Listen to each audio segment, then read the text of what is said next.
শীতের ভিতরে যেন মানুষের অলসতা দ্বিগুণ বেড়ে যায়। হ্যালো বন্ধুরা, আমি রীতি বরিশাল থেকে বলছিলাম।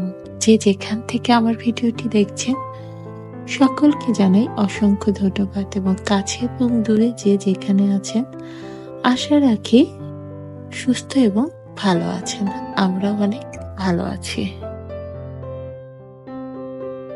আমাদের বরিশালে অনেকটা শীত পড়ে গেছে, সাথে ছিল দুদিন শৈত্যপ্রবাহ আর ঝিরি ঝিরি বৃষ্টি।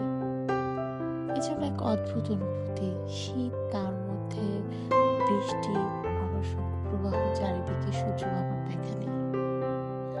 আমরা সময় থাকতে জিনিসের মর্মটা বা কদর দিতে জানি না। এই কথাটা কেন বললাম? এই শীতের ভিতরে যখন প্রচন্ড শীত অলসতা ঘিরে ধরছে, তখন আমার মনে হচ্ছে ইস, কবে রোদ উঠবে, কখন রোদ উঠবে? এখন যদি একটু রোদ পেতাম কতই না ভালো লাগতো, এই রোদে বসে থাকতাম। কিন্তু যখন রোদ উঠে তখন গরমের ভিতরে মনে হয় ইস, যদি একটু ঠান্ডা পেতাম। আসলে আমাদের মনের কখন কি পরিবর্তন হয় সেটা কিন্তু আমরা নিজেরাই জানি না। আসলে সৃষ্টিকর্তা সবসময় সবকিছুই আমাদের এই সুন্দর প্রকৃতিতে দিয়ে রেখেছেন, পুরোটাই তার দোয়া।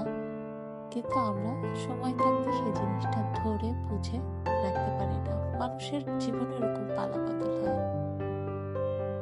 যাই হোক, অনেক বক বক করে ফেললাম। সকালবেলা রান্নাটা সেরে নিয়েছিলাম, ফাঁকে ফাঁকে মেয়েকে স্নান করিয়ে ঘরে কাজ বাজ করে নিয়েছি। আর আজকে একদম সিম্পল রান্না, শুধু মাছের ঝোল রান্না করব। এই তো, এই মাছের রান্না হয়ে গেল।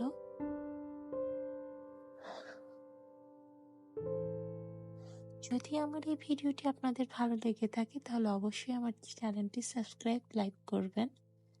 তো আজকের মতন এখানেই বিদায় নিচ্ছি।